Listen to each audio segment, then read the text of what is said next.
India isn't reaching for space. We are building a permanent home there. India अब space race का हिस्सा नहीं बल्कि अपना स्पेस स्टेशन बनाने की तैयारी में है। अगली डिकेड तक एक इंडियन स्पेस स्टेशन बनाने का टारगेट है और गगनयान के ह्यूमन स्पेस फ्लाइट टेस्ट इस सपने को पूरा करने की शुरुआत है। तो यही सोच रहे हैं ना आप लोग?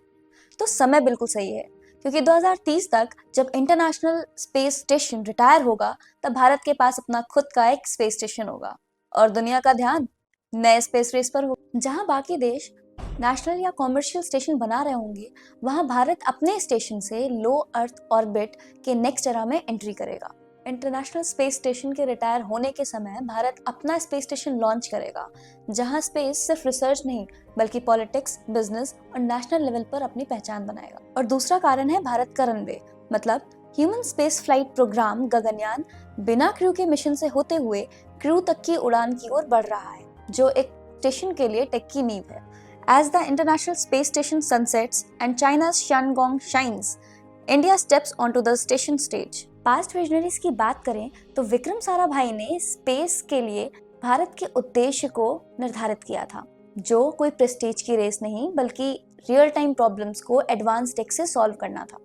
नेहरू का साइंटिफिक पॉइंट ऑफ व्यू जो कहता था कि culture of inquiry constitutional duty है। अब बात करते हैं उपलब्धियों की, जिसमें आर्यभट्टा 1975 भारत का पहला सैटेलाइट जिसने स्पेस में हमारा पहला स्टेप रखा था। PSLV polar satellite launch vehicle, ISRO का सबसे भरोसेमंद लॉन्च व्हीकल जो सैटेलाइट को पोलर ऑर्बिट में भेजता है। GSLV geosynchronous satellite launch vehicle, ये हैवी लॉन्च व्हीकल है जो बड़े सैटेलाइट्स को उनकी सही ऑर्बिट तक पहुंचाता है। राकेश शर्मा 1984 पहले भारतीय एस्ट्रोनॉट जो सोयूज स्पेसक्राफ्ट के साथ स्पेस में गए और जिनके शब्द सारे जहां से अच्छा आज भी यादगार हैं। चंद्रयान प्रोग्राम भारत के मून मिशंस जिसमें चंद्रयान 1 ने पहली बार चांद पर पानी के मॉलिक्यूल्स की खोज की। Mangalyaan Mars orbiter mission Bharat का पहला मिशन मार्स जिसने एक ही ट्रायल में कम खर्चे पर पूरे वर्ल्ड को चौंका दिया था। चंद्रयान 3 जो 23 अगस्त 2023 को इंडिया ने पहली बार मून के साउथ पोल पर सॉफ्ट लैंडिंग किया था और अब ये दिन नेशनल स्पेस डे के नाम से सेलिब्रेट किया जाता है। और ये वही दिन है जिस दिन प्रधानमंत्री श्री नरेंद्र मोदी ने इंडियन स्पेस स्टेशन के लॉन्च होने की घोषणा की है। आदित्य L1 इंडिया का पहला सोलर ऑब्जर्वेटरी मिशन जो जनवरी 2024 में L1 हेलो ऑर्बिट तक पहुंचा और जुलाई 2 2024 तक अपना पहला हेलो ऑर्बिट कंप्लीट भी कर लिया। ये प्रूफ है कि India complex mission operations handle करने में एक्सपर्ट हो रहा है। अब रिफॉर्म्स की बात करें तो प्राइवेट सेक्टर के लिए स्पेस सेक्टर अनलॉक कर दिया गया है इन स्पेस और NSIL के थ्रू, और 2024 में स्पेस सेक्टर में 100% FDI भी अलाउ कर दिया गया है। ये रिफॉर्म्स एक स्पेस स्टेशन इकोसिस्टम बनाने के लिए कैटलिस्ट है। भारत का नेशनल टारगेट है अपना खुद का स्पेस स्टेशन बनाना। इसे ऑफिशियली अनाउंस भी किया गया है। पहले रोड मैप में इसके माइलस्टोन 2035 के आसपास के रखे गए थे, लेकिन अब इसके छोटे छोटे माइलस्टोन स्टेप्स होंगे, जैसे पहले गगनयान के अनक्रूड फ्लाइट टेस्ट, फिर क्रूड मिशंस, फिर स्पेस में डॉकिंग और असेंबल का स्किल सीखना। उसके बाद लॉन्ग ड्यूरेशन एस्ट्रोनॉट्स को सस्टेन करने के लिए लाइफ सपोर्टिंग सिस्टम बनाना, कार्गो और रिफ्यूलिंग ऑपरेशंस को हैंडल करना, और आखिरी स्टेज में ऑन ऑर्बिट असेंबली, मतलब मॉड्यूल्स को जोड़कर स्पेस में एक station banana. That says, from rockets for development to a laboratory in the sky, India's arc is clear. Space station basically एक परमानेंट लेबोरेटरी है जो लो अर्थ ऑर्बिट में घूमता है।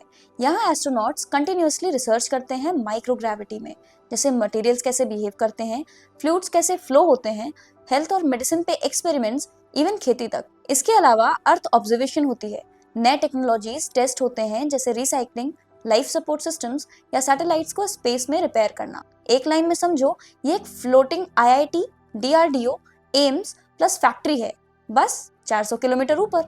अभी तक स्पेस स्टेशन बोलते ही दिमाग में इंटरनेशनल स्पेस स्टेशन आता है, एक US लेड पार्टनरशिप जो 2030 तक रिटायर हो जाएगा। उसके बाद एलोन मस्क की कंपनी SpaceX एक डी ऑर्बिटल व्हीकल बनाएगा उसे सेफली रिटर्न कराने के लिए।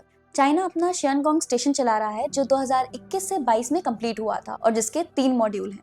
अब लगातार क्रू वहां पे एक्सपेरिमेंट्स कर रहे हैं और इंटरनेशनल पेलोड्स भी एक्सेप्ट कर रहे हैं। नासा का प्लान था कि इंटरनेशनल स्पेस स्टेशन के बाद कोई भी बड़ा स्टेशन ना आए। इनफैक्ट नासा चाहता है कि मल्टीपल कॉमर्शियल स्टेशंस आए, जैसे एक्सियम, ब्लू ओरिजिन कंसोर्टियम। मतलब अगले डिकेड में एक ही स्टेशन नहीं बल्कि पूरे ऑर्बिट का एक नेबरहुड बनेगा। और इंडिया का विजन है अब मेहमान नहीं बल्कि खुद लैंडलॉर्ड बन जाए। स्टेप 1 है गगनयान वैलिडेशन। सबसे पहले इंडिया को अपने ह्यूमन स्पेस फ्लाइट सिस्टम को वैलिडेट करना होता है, जैसे एबॉर्ट सिस्टम, अगर इमरजेंसी हो तो क्रू को बचाना, avionics, control systems, life support, re entry और फायर रिकवरी। इसके लिए पहले अनक्रूड टेस्ट फ्लाइट्स होंगी, जैसे गगनयान 1 विद व्योमित्रा, फिर जाके एक्चुअल ह्यूमन मिशन लो अर्थ ऑर्बिट में जाएगा। स्टेप 2 है डॉकिंग और असेंबली। स्पेस स्टेशन बनाने के लिए एक स्पेसक्राफ्ट को दूसरे स्पेसक्राफ्ट से ऑटोमेटिकली अटैच करने का प्रोसेस जाना जाता है। इसको बोलते हैं डॉकिंग और असेंबली। ये स्किल बिना मल्टी मॉड्यूल स्टेशन पॉसिबल नहीं है। Step 3 cargo logistics. क्रू को खाना, स्पेयर पार्ट्स और साइंटिफिक इक्विपमेंट देने के लिए कार्गो स्पेसक्राफ्ट होता है। इसमें एक प्रेशराइज्ड और एक अनप्रेशराइज्ड वर्जन हो सकता है और ये LVM-3, HLVM-3 क्लास रॉकेट से लॉन्च होगा। स्टेप 4 बेस मॉड्यूल है।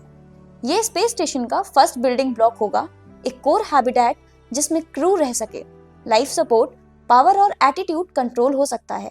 ये मॉड्यूल एक्सपैंडेबल होता है ताकि आगे और लैब्स या एयर लॉक्स ऐड किए जा सके। Step 5 is power and thermal systems. Station को चलाने के लिए बड़े रोल आउट सोलर पैनल्स और रेडिएटर्स लगाने पड़ेंगे ताकि 3 से 6 एस्ट्रोनॉट्स कंटिन्यूअस ऑपरेशंस कर सकें। Step 6 science racks. यहाँ ही रियल मैजिक होगा।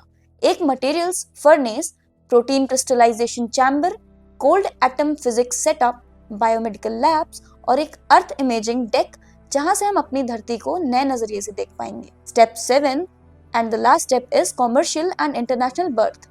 और सबसे एक्साइटिंग पार्ट, स्टेशन पर प्राइवेट कंपनीज और फ्रेंडली नेशन के एक्सपेरिमेंट्स भी होस्ट किए जाएंगे। ISRO in space NSIL framework use करके एक्सेस, प्राइसिंग और IP राइट्स मैनेज किया जाएगा। मतलब ये एक ग्लोब कोलैब हब बनेगा। पहले इंसान को ऑर्बिट में सेफ ले जाओ, फिर उनके लिए एक लिविंग रूम बनाओ और आखिर में पूरा स्पेस कैंपस खोल दो। That's the insight. Health care and biotics. Space में प्रोटीन क्रिस्टलाइजेशन होता है जो अर्थ पर बेटर ड्रग्स बनाने में हेल्प करती है, जिसकी वजह से सेल स्टेम ग्रोथ को समझने का मौका मिलता है। रेडिएशन बायोलॉजी से कैंसर थेरेपी के नए आइडियाज मिलते हैं और space grown organoids future medicine के लिए एक पावरफुल टूल साबित होंगे। माइक्रोग्रेविटी में ZBLAN को पुल करने से ज्यादा क्लियर और एफिशिएंट केबल्स बनाए जा सकते हैं। अलॉयस का सॉलिडिफिकेशन प्रोसेस समझना इजी होता है और 3D प्रिंटिंग में ग्रेविटी ड्रिवन डिफेक्ट नहीं होते। मतलब मैन्युफैक्चरिंग का एक नया स्टैंडर्ड। माइक्रोग्रेविटी में प्लांट ग्रोथ को स्टडी करके अर्थ पर कंट्रोल्ड एनवायरनमेंट फार्मिंग के नए ब्रेक थ्रूज को लाया जा सकता है। सीड्स का बिहेवियर, न्यूट्रिशन अपटेक, सब कुछ समझने के लिए ये तरीका बेस्ट है। Earth and climate services. Space से रैपिड रिविजिट डिजास्टर मॉनिटर किया जा सकता है। मॉनसून फोरकास्टिंग और मॉडलिंग इंप्रूव हो सकती है। वाइल्ड फायर, स्मोक और PM ट्रैकिंग होता है। ग्लेशियर्स और कोस्ट लाइन के चेंजेस को क्लोजली मॉनिटर किया जा सकता है। Close loop life support develop किया जाता है, जिसमें एयर और वाटर रिसाइकिल होते हैं। सैटेलाइट्स का ऑन ऑर्बिट सर्विसिंग की जाती है और साथ ही डेब्रिस अवॉइडेंस और रिमूवल टेक्नोलॉजीज बनाई जा रही हैं। Human factors. Long duration space missions के लिए स्पेस मेडिसिन टेस्ट हो सकते हैं। बेड रेस्ट एनालॉग्स और काउंटर मेजर्स डेवलप किए जा सकते हैं और इंडियन फिजियोलॉजी का यूनिक डेटा सेट कलेक्ट किया जा सकता है। स्पेस स्टेशन बनाने का मतलब सिर्फ रॉकेट नहीं बल्कि हजारों हाई पेइंग जॉब्स है, जैसे एविनिक्स, रोबोटिक्स, AI, प्रिसिजन मैन्युफैक्चरिंग और 100% FDI ओपनिंग के साथ अब देश के स्टार्टअप्स और लैब्स अपने पेलोड यहीं बनाएंगे, बाहर भेजने की जरूरत ही नहीं। और जो वाटर रिसाइकलिंग और एयर प्योरिफिकेशन हम स्पेस के लिए बनाते हैं, वही गांव शहर दोनों में फायदा देंगे। एजुकेशन एंड टैलेंट की बात करें तो कल तक स्टूडेंट्स क्यूबसैट लॉन्च करते थे, आज उनके पेलोड्स स्पेस स्टेशन तक जा सकते हैं। मिशन ऑपरेशंस में इंटर्नशिप, रियल ट्रेनिंग और रोल मॉडल जैसे गंगा यात्रीज अगली पीढ़ी को इंस्पायर करेंगे। सोसाइटी एंड कल्चर की बात करें तो जैसे क्रिकेट ने 80s 90s में देश को जोड़ा, वैसे ही स्पेस एक नया नेशनल प्राइड बन सकता है। ये साइंटिफिक टेम्पर भी बढ़ाता है, इंक्वायरी और रैशनल सोच को पब्लिक सेक्टर में मजबूत भी बनाता है। कनेक्टिविटी और सर्विसेज की बात करें तो बेटर सैटेलाइट्स मतलब better services. Disaster alerts, precision farming, navigation integrity और रेजिलिएंट सैटेलाइट इंटरनेट। एक स्टेशन इस पूरी टेक चेन को एक्सेलरेट कर सकता है। लेकिन देखा जाए तो स्पेस स्टेशन कोई लग्जरी प्रोजेक्ट नहीं, ये एक नेशनल R&D इंजन है जिसका फायदा हर स्टेट और हर सेक्टर उठा सकता है। LEO balance of power. International space station 2030 में रिटायर हो रहा है और चाइना का शॉनगोंग बढ़ रहा है। ऐसे टाइम पर इंडिया का अपना स्पेस स्टेशन होना मतलब strategic autonomy. Human space flight और रिसर्च के लिए इंडिया किसी और पर डिपेंड नहीं रहेगा। Partnership options. जो दोस्त देश हैं या साउथ की यूनिवर्सिटीज हैं, उनके लिए इंडिया एक कॉस्ट एफिशिएंट प्लेटफॉर्म साबित हो सकता है। जैसे PSLV लॉन्चेस सस्ती और रिलायबल हो गए थे, वैसे ही स्टेशन एक्सेस भी हो सकता है। स्टैंडर्ड एंड नॉर्म्स की बात करें तो स्पेस में कौन कैसे सर्विस करेगा, डेब्रिस क्लीनअप कैसे होगा, डॉकिंग कैसे होगा और डेटा शेयर कैसे होगा, ये सब नए रूल्स बनने वाले हैं। इंडिया इनको शेप करने में इन्फ्लुएंस दिखाएगा क्योंकि पावर कैपेबिलिटी के साथ ही आती है। कॉमर्शियल कॉम्पिटिशन्स की बात करें तो नासा मल्टीपल कॉमर्शियल स्टेशंस को सपोर्ट कर रहा है, लेकिन इंडिया का मॉडल अलग है। इसमें ISRO plus NSIL plus startups एक साथ काम करेंगे। ये एक थर्ड वे है, ना प्योर गवर्नमेंट कंट्रोल ना प्राइवेट कंट्रोल, बल्कि एक पब्लिक प्राइवेट ब्लेंड होगा। These statements roar as in the new Leo economy platforms equals power। Cost and cadence की बात करें तो long duration human space flight बहुत महंगा होता है, जिसकी वजह से टाइमलाइन स्लिप हो जाती है। Safety first. क्रू की सेफ्टी सबसे जरूरी है। लॉन्च अबॉर्ट सिस्टम्स, माइक्रोमीटरॉइड्स और रेडिएशन से प्रोटेक्शन होना जरूरी है। रिडंडेंट लाइफ सपोर्ट सिस्टम भी बहुत मायने रखते हैं। सप्लाई चेन की ओर से देखें तो इंडियन इंडस्ट्री को स्पेस ग्रेड रिलायबिलिटी स्केल करनी होगी और पॉलिसी कंटिन्यूटी इंश्योर करना पड़ेगा। Vikram Sarabhai quoted, "We do not have the fantasy of competing, but we must be second to none in applying advanced technologies to real problems." APJ Abdul Kalam, the culture of dreaming big. He said, "Dream, dream, dream. Dreams transform into thoughts and thoughts result in action." Jawaharlal Nehru, the scientific temper, quoted, "The temper of science, the research for truth, testing and trial is essential for life and its problems." Our station is Sarabhai's practicality, Nehru's scientific temper and Kalam's dream, built in orbit. International space station अभी 2030 तक चल रहा है, उसके बाद deorbit हो जाएगा। शैनगोंग China ने अपना स्टेशन 2021-22 से चालू कर दिया है। कॉमर्शियल लियो अमेरिका के प्राइवेट कंपनीज लेट 2020 से अपना कॉमर्शियल स्टेशंस लॉन्च करेंगे। इंडिया ने अपना रोड मैप अनाउंस किया है। ISS यूजुअली 6 से 7 एस्ट्रोनॉट्स होते हैं। शैनगोंग में एक टाइम पे 3 एस्ट्रोनॉट्स रहते हैं, हैंडओवर के टाइम 6 भी हो जाते हैं। कॉमर्शियल लियो की बात करें तो इधर 4 से 6 लोग रहेंगे रिसर्च, टूरिज्म और स्पेस मैन्युफैक्चरिंग के लिए। इंडिया पहले 3 क्रू से शुरू करेंगे और फिर स्केल अप करेंगे। ISS की बात करें तो यहाँ पे माइक्रोग्रेविटी साइंस होती है और अलग अलग देश मिलके काम करते हैं। मतलब ये एक अपॉर्चुनिटी विंडो खुलती है जब ISS रिटायर होगा, नया स्टेशन बनाने का चांस। शैनगोंग की बात करें तो ये एक नेशनल लैब बन गया है और एक्सपेरिमेंट्स बढ़ रहे हैं। मतलब चाइना अपनी लियो प्रेजेंस दिखा रहा है, जो एक कॉम्पिटिटिव सिग्नल है। कॉमर्शियल लियो की बात करें तो इंडिया यहाँ पर भी एंट्री ले सकता है। पेलोड्स भेजना, एक्सपेरिमेंट्स होस्ट करना या साथ काम करना। अब इंडियन स्टेशन की बात करें तो फोकस होगा कॉस्ट एफिशिएंट साइंस, अर्थ मॉनिटरिंग और टेक डेमोज। ये एक बिग स्टेप होगा जिसमें इंडिया अपना ऑटोनॉमी दिखाएगा, साउथ साउथ कोलैबोरेशन करेगा और अपना टैलेंट एंड इंडस्ट्री ग्रो करेगा। अब इंडियन स्पेस पॉलिसी 2023 का मतलब भी जान लेते हैं।